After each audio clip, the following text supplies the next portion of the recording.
गौरव, एक बहुत बड़ी कार्रवाई अमेरिका की तरफ से और आतंकवाद को एक मुंहतोड़ और करारा जवाब भी इसे कहेंगे हम।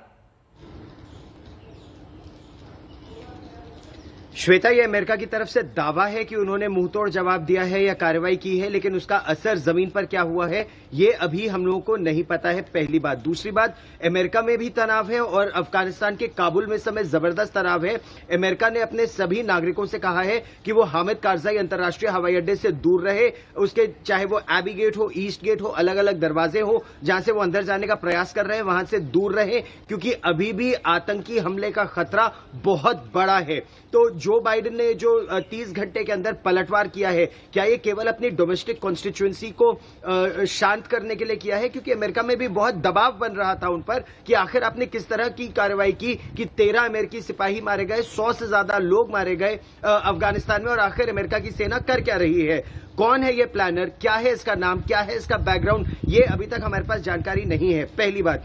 दूसरी बात बहुत महत्वपूर्ण ये भी है कि 2016 और 17 में अमेरिका ने 3 बार बड़ी बमबारी की थी इस्लामिक स्टेट खुरासान के ऊपर। 2017 अप्रैल की अगर बात करें तो अमेरिका ने दावा किया था कि कन्वेंशनल बमबारी जिसे कहते हैं, उसका सबसे बड़ा बम जो होता है लगभग 10,000 किलोग्राम का बम, वो बम उसने नंगरहार पर गिराया था। वहां के लोगों ने दावा किया कि केवल सिविलियन मारे गए थे। अमेरिका ने दावा किया कि इस्लामिक स्टेट खुरासान का जो मेन कमांडर, जो अमीर था अब्दुल रहमान, वो मारा गया था। लेकिन इसमें अभी तक जानकारी ये हमारे पास नहीं है कि कौन मारे गए, क्या थी उनकी भूमिका इस पूरे अटैक में, पहली बात। दूसरी बात, जितने विशेषज्ञ हैं वो ये कह रहे हैं कि आतंक के ये सारे तार पाकिस्तान जाकर, आईएसआई जाकर जुड़ते हैं। अगर अमेरिका को असल में आतंकवाद पर वार करना है तो कार्रवाई पाकिस्तान में बैठे आतंक के आकाओं पे करने की आवश्यकता है। ये तो केवल एक आतंक और के पेड़ की जड़ काटने के बजाय से भी गौरव जो ये आवाज उठती रही है,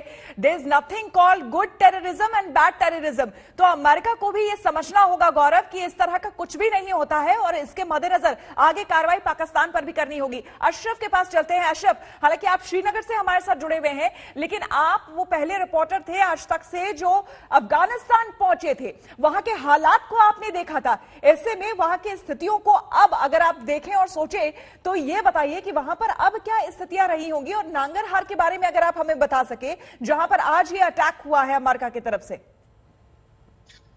बिल्कुल श्वेता, दरअसल नांगरहार ही जो है आईएसआईएस का गढ़ है। न सिर्फ ये आज है बल्कि ये जब है पिछले 10 साल से, और खासतौर से पिछले 5-6 साल के दौरान आईएसआईएस की पूरी ताकत जो है इस्लामिक स्टेट खुरासान की, वो सिर्फ नंगरहार में ही है और वहीं से वो ऑपरेट करते थे।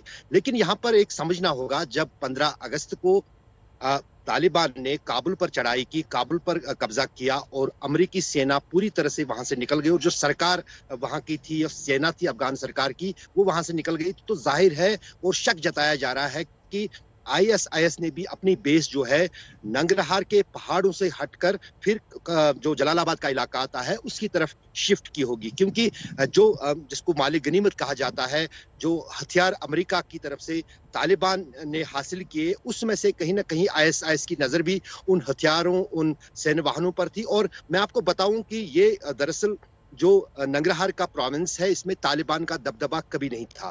तालिबान नॉर्थ अफगानिस्तान में जो है अपने बलबूते पर वहां से कंधार के साइड से, मजार शरीफ के साइड से लग रही थी, लेकिन अगर नंगरहार प्रोविंस में देखें, वहां पिछले 10 साल से इस्लामिक स्टेट खुरासान का ही जो दबदबा भी था और उनकी ही लड़ाकू सबसे ज्यादा वहां पर थे।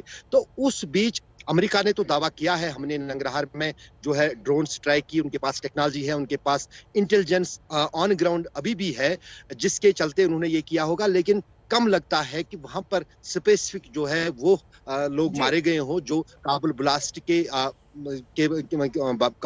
के जिम्मेदार हैं।